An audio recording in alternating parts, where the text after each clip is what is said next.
Word to the cloud.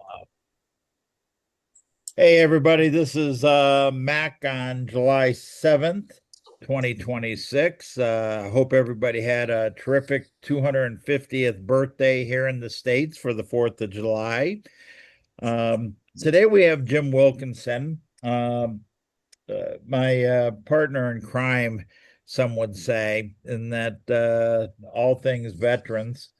Um, Jim, to, you're going to be talking about a business plan today, which is probably one of the most important topics that any of us can put together prior to starting our business and then modifying it during the course of as we're progressing in our business.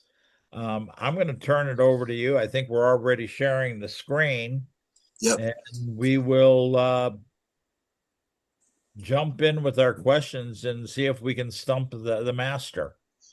Oh, great. Well, I'm gonna highlight a 3 or 4 day training that I used to do.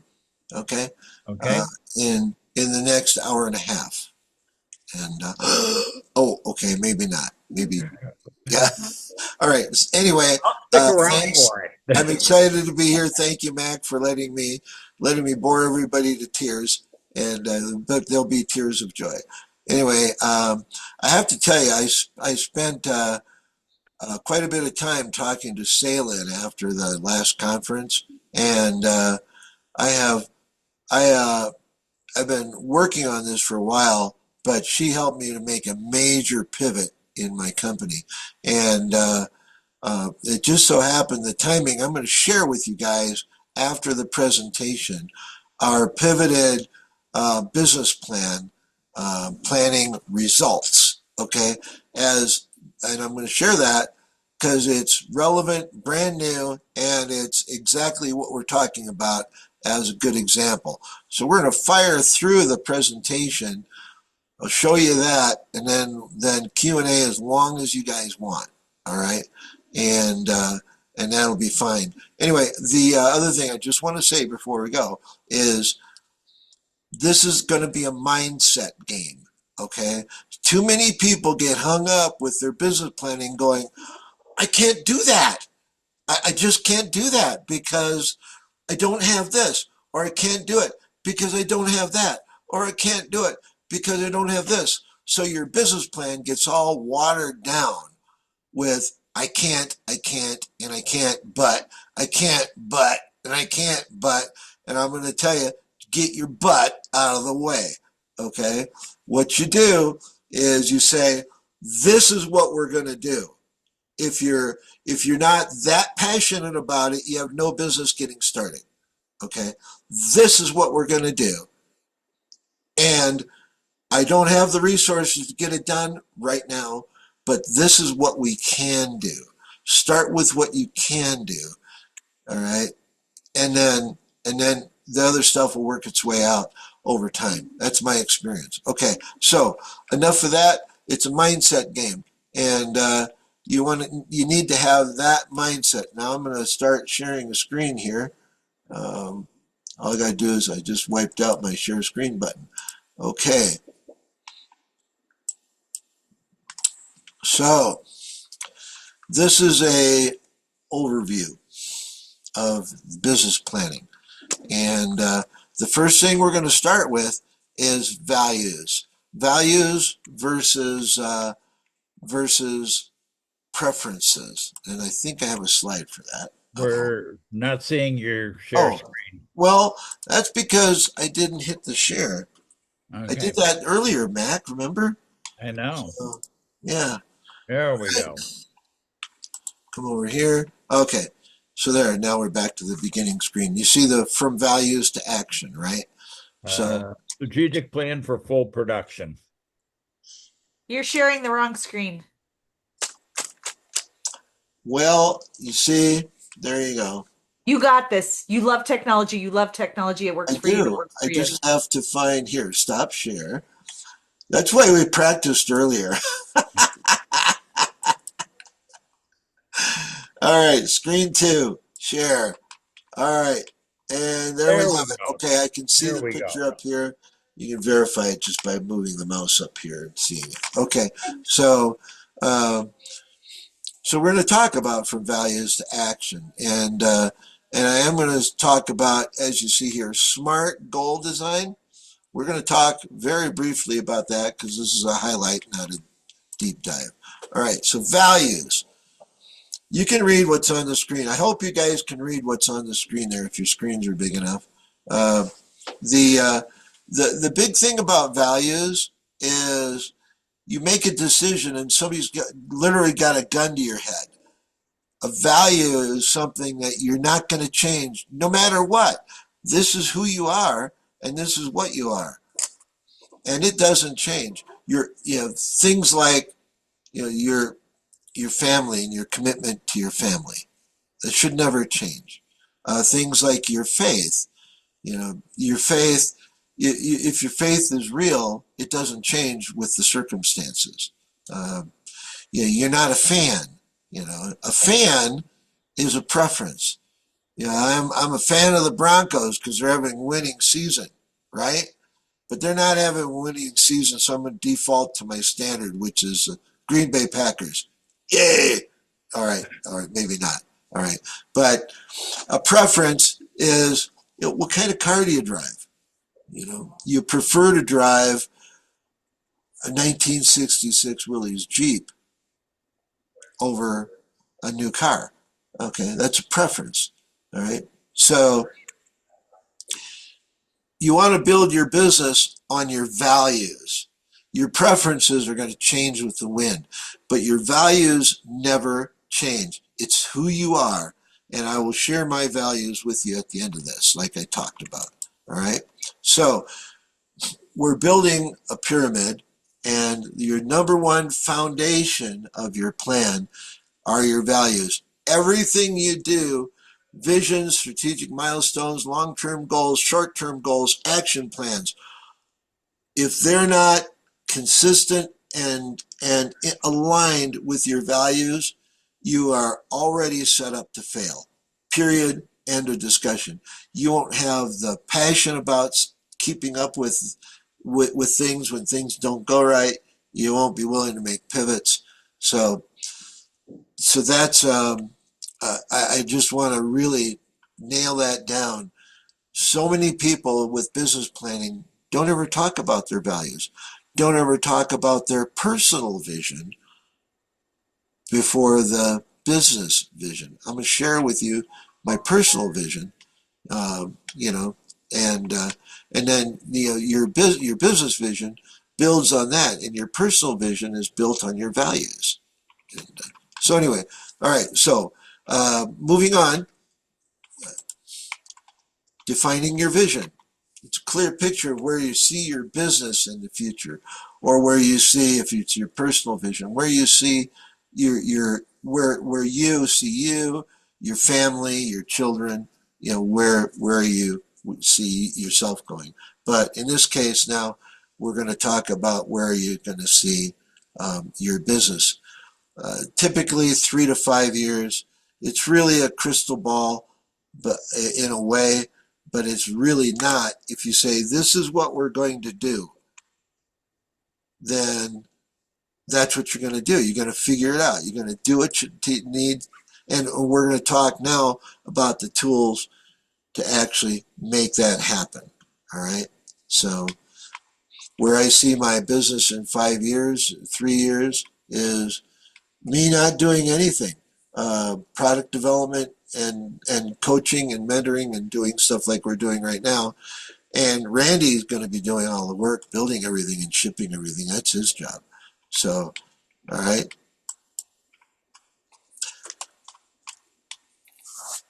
So you look at your vision, you look at where you are right now, and you have a stepping stone, and it's a sequence. You've heard me talk about sequence in product development. Well, it's a sequence to get you from where you are now to your ultimate vision. And during that sequence, you have certain achievement levels. Like, we're going to drive from Denver to Las Vegas. Okay, and we're going to drive our first strategic milestone is going to be getting to Glenwood, or not Glenwood Springs, Grand Junction, so we can refill our gas tank. And then our next milestone is going to be um, Beaver, Utah, where we're going to get gas again.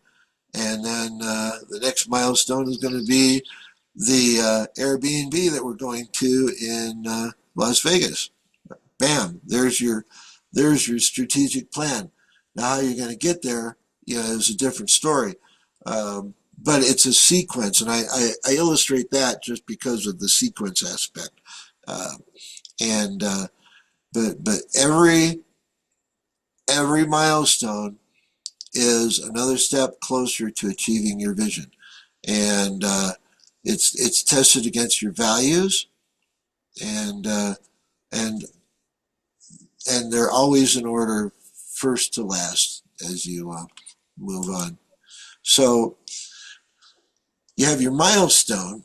Well, how you're going to achieve a milestone is you've heard, and if you've heard me talk before, I talk about with the product development.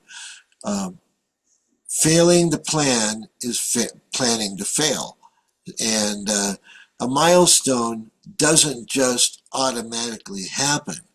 You have long-term goals that are going to move you towards that milestone.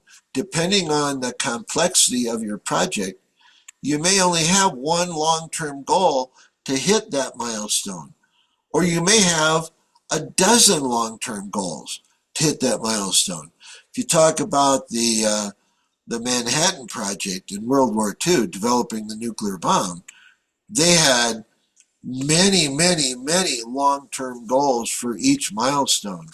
And that one was a little bit unique in that nobody knew what the other people were doing, but that's okay. As long as they hit their milestone, there was a reason for that, and you guys can guess what that was. So anyway, long-term goals, and they are also SMART goals, and we're going to talk about what SMART is just to remind you guys, because I'm sure you've all heard it before, and if you're like me, you need constant reminders and refreshers. So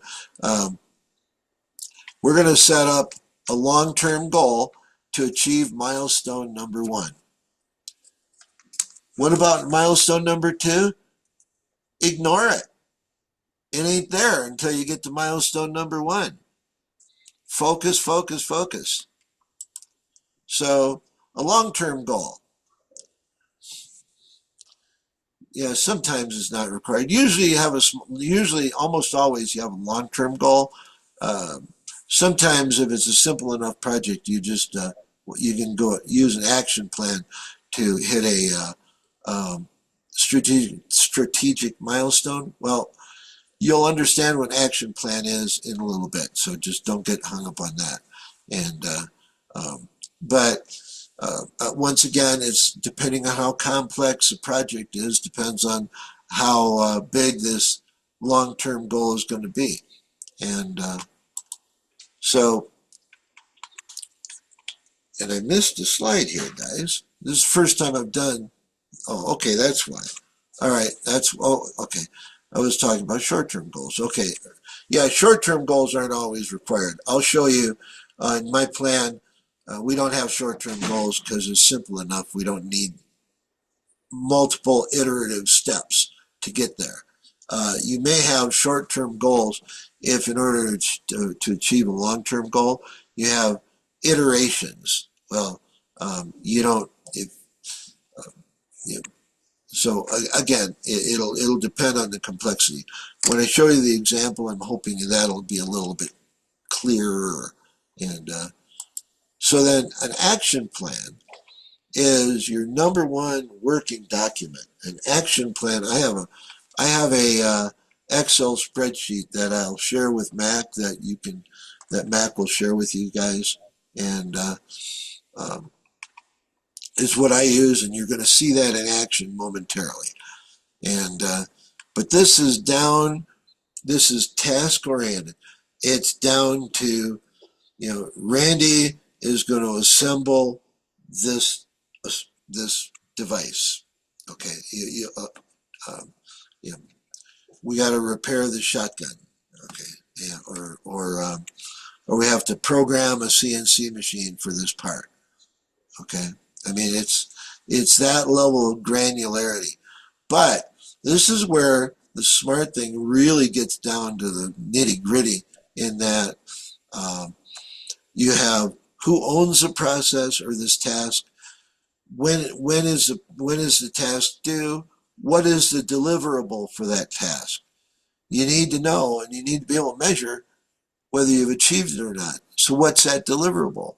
That's that proof point.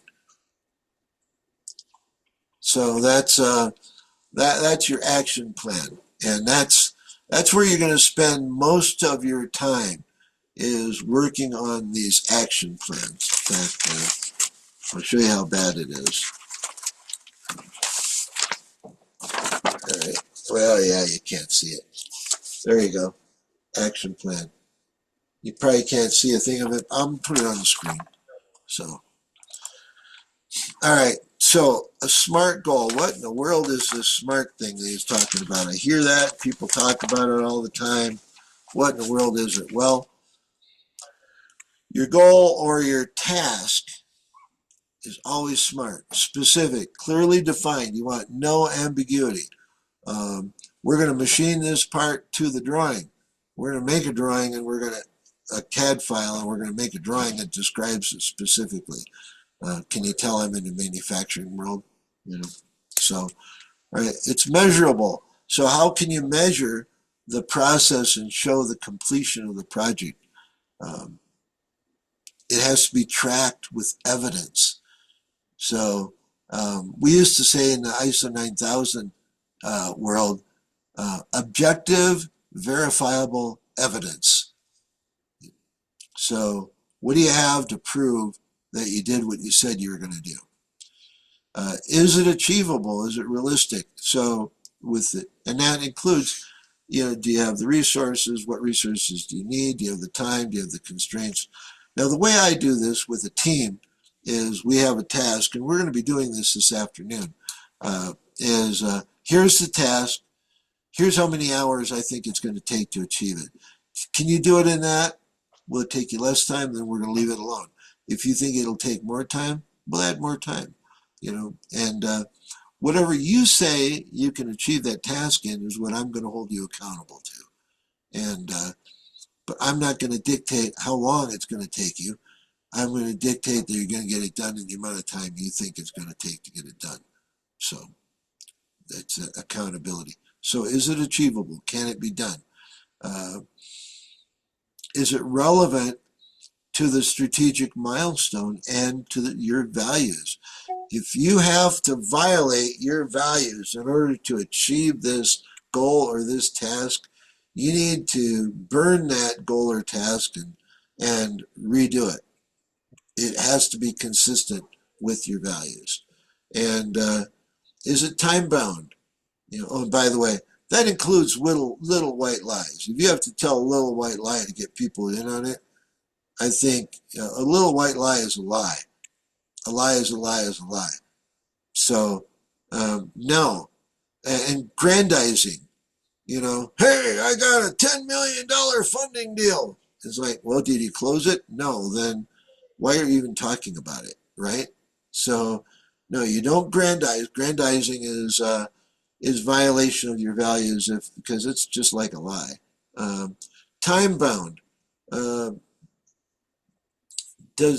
So when is it due? I mean, simply, all right? So let's just review. So values anchor everything. They're tests. And every element must pass the test of values. Your vision sets where you're going. Typically, it's 3 to 5 years out. And I'll just say again, if you don't know where you're going, any road will get you there, right? You've heard that before too. So your strategic milestones are those stepping stones. And so if you're trying to cross a river or a creek, and there's these stones going across the creek, You're probably going to do them in the order that your legs will actually reach them and not try to skip over one. That's how you learn how to go swimming. And anyway, so you want to follow your milestones one at a time, focus on the next one in front of you, uh, and you're going to scale up or scale down based on complexity. And I will just tell you this, and that is, oh shoot, it was there and it's gone just as quick. All right. So anyway, um, action plans, turn it all into data assigned executable tasks. It's where the rubber meets the road. And every goal along the way is built to be a smart goal. Okay, so well, there you have the presentation. You guys, anybody have any quick questions before I show you some examples?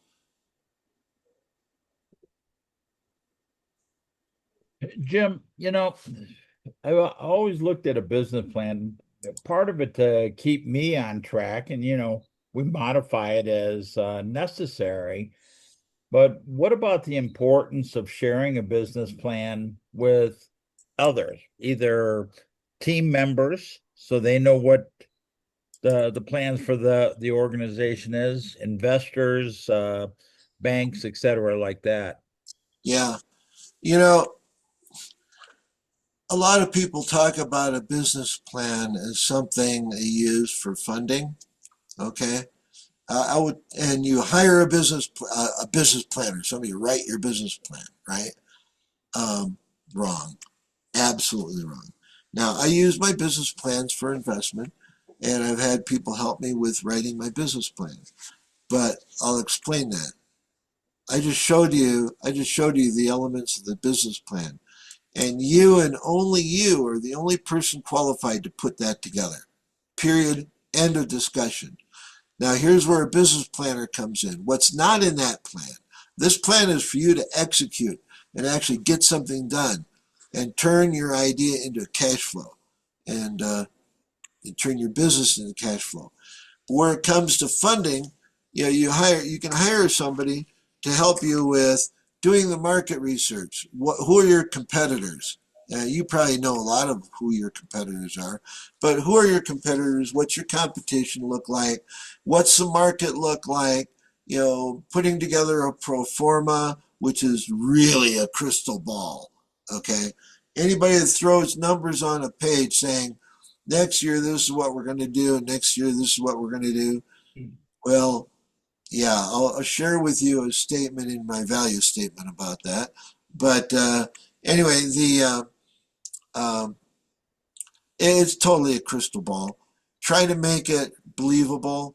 And if you go by your strategic milestones and every element along the way, then you'll have a reasonable guess as what those numbers might look like. And what I was going to say a minute ago that kind of like slipped my mind was on your plan, and as you achieve your milestones, the business plan is a living document. Yeah, my plan, it doesn't change every day, but you have to understand that sometimes you need to pivot. And part of that pivoting is stepping back and saying, well, I can't do it that way because I don't have the resources, but how could I do it? Okay. And so you're still working towards the same milestone in that case, but you might be altering your long range goal, or you might be altering your action plan in order to achieve it within the constraints that you have or the resources that you do have. So once you achieve that milestone, now you need to plan for achieving the next milestone. So if you're making progress on your plan is always changing because now you've achieved that level and you need to move on. So now you go back to your planning stage again, and take 3 steps, and then you can see what your next 3 steps look like, and you just do that. You'd be amazed how far you make. So anyway, yeah. So your business plan, what we would create is what people call an operational plan. Um, is the meat and potatoes of a plan you would submit to an investor or to a bank. And um, so, yeah, somebody So, else can make it all nice and pretty for you. So, well, I love the points that you talk about tied into ethics because it's always been very strong in uh, how I've viewed my businesses. Um, th- do you think that the ethics become the foundation and you can add to it, but you can't change it? um, tough question and a good question. Your foundation, I mean, rarely, if it's truly a value, rarely will it change, if ever. Okay. Now you may change your value statement in order to clarify it. And sometimes you learn things and you go, ooh, I don't want that to be associated with me. That's not good. And you might, you know, but it's your values that you have that's making you say that. Okay. But maybe you didn't you maybe you failed originally to articulate it well. Okay. And that's more the case. Not like one of our presidential candidates a number of years ago. The VA came out with that list of the candidates with what their values are, Yeah. and the one candidate who got elected um, uh, was the first time I heard him talk. He was no longer my number one candidate because he violated every one of his values that value sheet said he had. And I said, looked at that and said, no, this guy, those are all preferences. Those are not values. And because he would never have gone the direction he went. And anyway, so, Well, on Kathy's call a little bit ago, we were talking about um, disagreements with people that come into our life, mhm. and what I did not say in her meeting is I've always been a believer that sometimes the best deal you can have is the one that you walk away from. Yeah, amen. Yeah. Yeah. And I think we have, we all want that. We None of us want to walk away from money. And Oh, sometimes the the crap, sorry for the language, but the BS of a relationship can be so overwhelming and so time consuming and challenging our own ethics. And oh, again, yeah. I come back to the ethic thing because it's one of the biggest points when I look at what I'm doing. You know, what is it that I believe? And Yeah. am I willing to walk away if I disagree with somebody? Well, I'll tell you what, especially in the investment world, if you're taking on an investor and you guys aren't aligned, I've had people tell me, if you don't know the color of their toilet in their master bedroom suite, you have no business taking them as an investor. Now, really, that's a little bit That's personal, a little too much information. but but the point is, you really you really need to know this person or this group because you're going to be joined at the hip with them forever until you buy them out. Okay, so make sure that they are in alignment with you and not you in alignment with them. They are in alignment with you Yeah. and they are not doing you a favor. You are offering them an opportunity and you stay in the driver's seat. Okay, well that's another talk for investment. But here, I'm just going to show you a few things. Starts with values, right? I call it my personal foundation. Okay, so this is I'm sharing with you who Jim is. Okay, so here are some of my foundational statements. A good name is to be desired more than riches. To be esteemed is better than silver and gold. A guy by the name of Solomon said that. He knew better than I do. Better a little righteousness with much gain than much gain with injustice. In the heart of man, in his heart, a man plans his course, but the Lord determines his steps. So back to that crystal ball thing, you can throw your plans down all you want. Um, but anyway, the way this is how I believe, and that's where the source of it. Plans fail for lack of counsel, but with many advisors, they succeed. Now, you can have too many advisors and advisors that are not in alignment with your values. Don't have advisors who are not in alignment with your values. Okay? The plans of the diligent lead to profit as surely as haste leads to poverty. Okay? Anyway, blah, blah, blah, blah, blah, blah. Okay? A statement about everything I do, you know, uh, personal activity, family is for the Lord God, as a committed follower of Jesus Christ. All key people in our business, to include advisors, directors, managers, key staff, and investors, share this outlook and practice it. If not, they're not going to be one of those. Okay, and as a private business, I have the right to be able to say that. Okay, as a publicly traded business, uh, you have less um, flexibility there. So anyway, let's see, and then here's my personal division. So personal vision is product development, manufacturing, operating successfully and profitably without me. And I have my office, my private workspace close enough to be available to help, but far enough to be able to focus. And I kind of have that right now. All I got to do is close that door, and they know if the door is latched, don't disturb. But if it's not latched, come on in, you know. And then we have weekly meetings. We talk about metrics. Systems and processes are fully designed and audited. We're actually starting to build that for real. We have pieces of it. We're going to fill out all the pieces. Cynthia, that's my wife, and I have time and the freedom to do things together with our family and our friends. If we don't have that time, why are we doing this? Yeah. Okay? I think we all need to know that.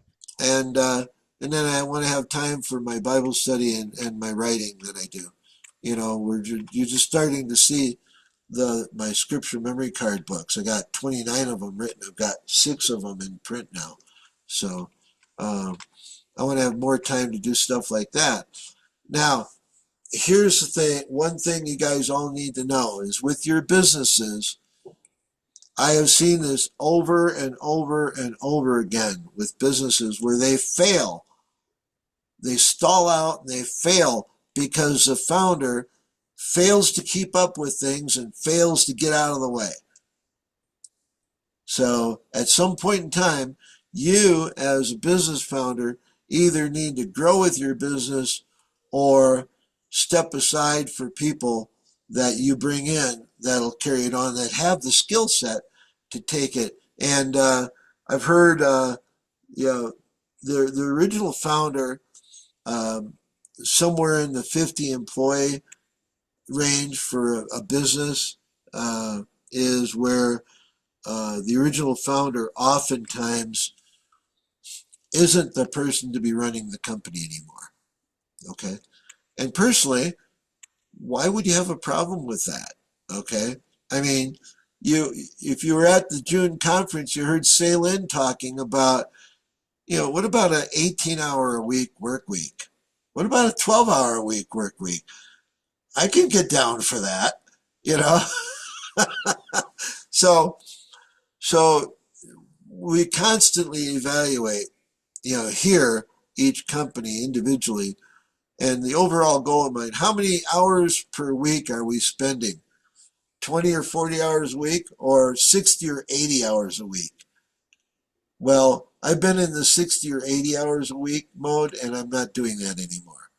Okay. So, what's your personal income look like? Well, my goal is for $100,000 a year personal income, which I'm pretty much at. And then for the trust, where I've structured all my companies, move them into a corporate asset protection trust. I want the trust making a minimum net profit of $5 million a year for the trust. And then and then you go, wow. So I have these employees. I have these key partners. I'd rather call them a partner than an employee. In an interview for Think and Grow Rich, book that Napoleon Hill wrote, if you haven't read the book, you really, really need to read the book, Think and Grow Rich. Anyway, I've run 10 minutes over your total time. Sorry, I'll wrap up here. Anyway, J. Paul Getty, when Napoleon Hill asked J. Paul Getty how is it he could afford to have so many millionaires working for him. He had like 47 millionaires or something like that working for him. I don't remember the number, but Getty responded, well, they were not millionaires when he hired them. I like that. Anyway, where's your time going in your business? In other words, know your core strengths and your vision. Okay, my core strengths are having vision for the company, creativity, innovations, and analytics. All right, so I'm just going to show you real quick 2 more things, and then I'm going to shut up. Okay, here's my actual strategic plan that we are starting implementation today. Here are the strategic milestones. So I'm not going to go into detail on them. I'm just going to show them to you. And then here is my long-term plans for each milestone. Milestone number 1. Oh, look, I have owners assigned. Milestone number 2. Milestone number 3. Milestone number 4. Oh, they're color-coded. Okay. Blue is like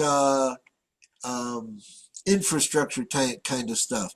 Green means direct cash generating. Orange means it's going to generate cash right away, but it's probably going to require or may require a money infusion, like to buy a part or something like that, buy a component. And then you get down here, and then you see here, I'm most like I don't have to buy components right now, but I will have to buy them to complete the project. And then milestone 4, well, yeah, now we're getting into some serious money, like, a lot of the red is serious money, like here, the Fishbowl ERP, $5,000 for a software license, and then it's a matter of going to work on it. Ordering the forgings are $12,000 a piece. So, but I need those forgings in order to scale up production. So, I can't scale production without them. So, $125,000 for electrical upgrades.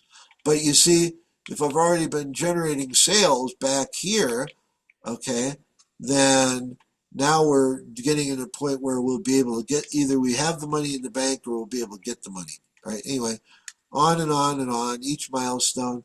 And then here's some additional key processes, infrastructure. There's no cost other than labor, but we just got to spend the time to get all these procedures put together. A key for understanding that. And then assumptions. Whenever you do a document like this, what are your assumptions? In other words, what was your thinking based on when you wrote all this? All right. And that's what that is. All right. One last thing, and then I'm done, Mr. Mack. And that is the aforementioned action plan. Where is it? Oh, here it is. All right. Maybe. It's over there. It's just small again. Oh, there it is. Okay, thank you, Randy. That's why I keep them around. All right. So here's the action plan, the spreadsheet. So here's the goal is to complete the projects already in process. Milestone number 1. Specific, measurable, achievable, relevant, and time bound. Okay. Estimated number of hours, who the owner is, what the task is, what's the deliverable, what's the due date, when is it completed. Okay. Here's everything we need to do. We do all of this, and by July 30th, we will complete our milestone number one, which it already has to be revised because I'm going to be on a mountain bike trip for that week over in the Tetons. So that's going to drop this back by an extra week. Life happens, and you know what? You got to have priorities. Okay? All right, that's it. I'm stopping sharing. So, You know what I love about seeing these things, and dealing with retailers most of my career, I saw a lot of business plans.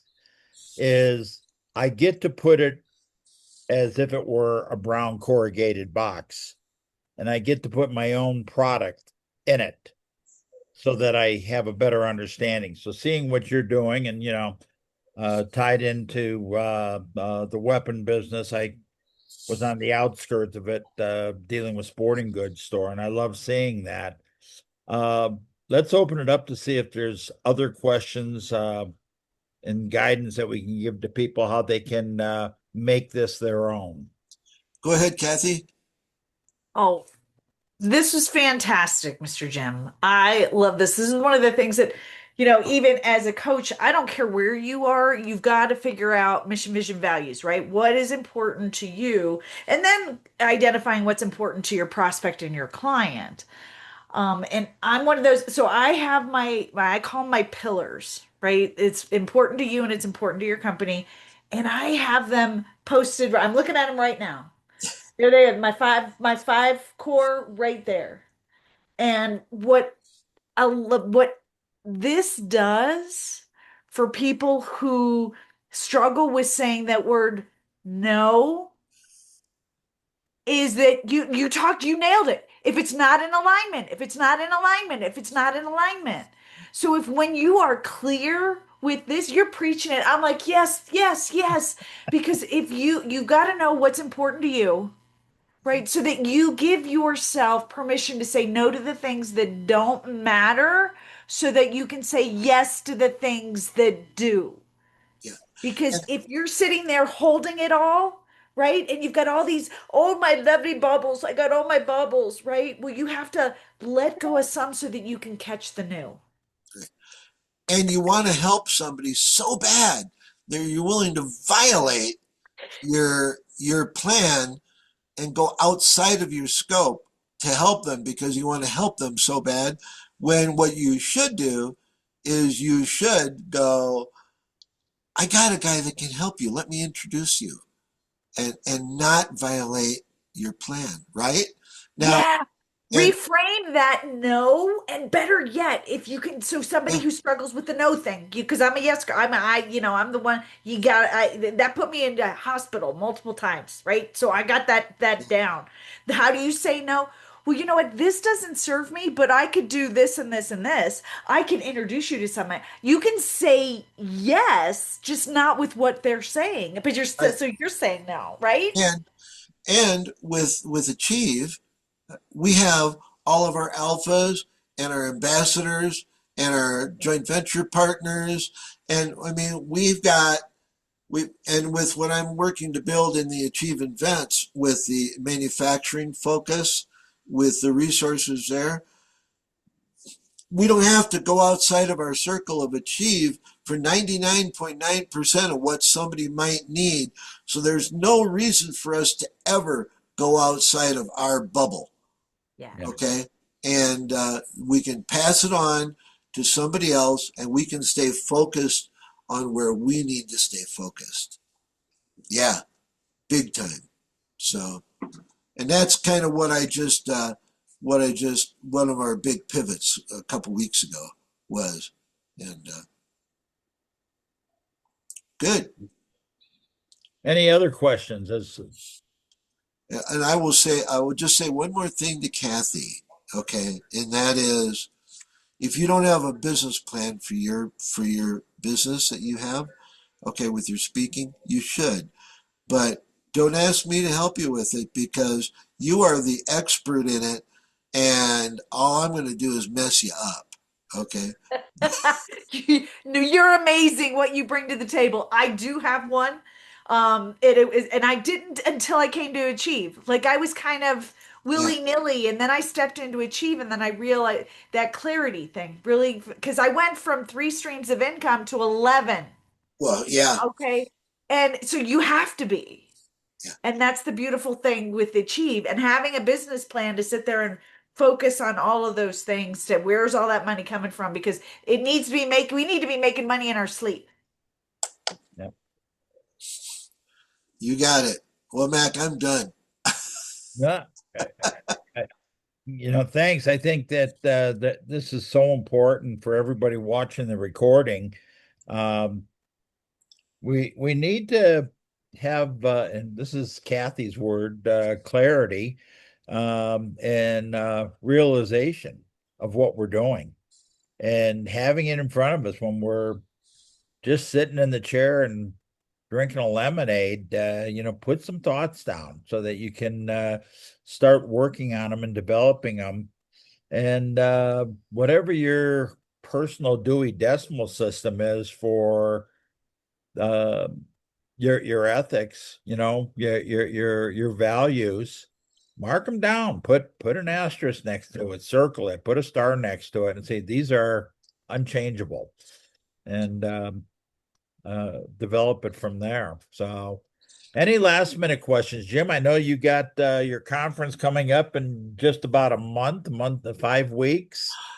Yeah. Um, and that the I'm looking forward to coming up there. When are you going to the Tetons? Last week of this month. So, Okay, yeah. I'm thinking about I might do this business planning talk. If we don't fill up all the speaker roles, I might do this in a breakout. okay.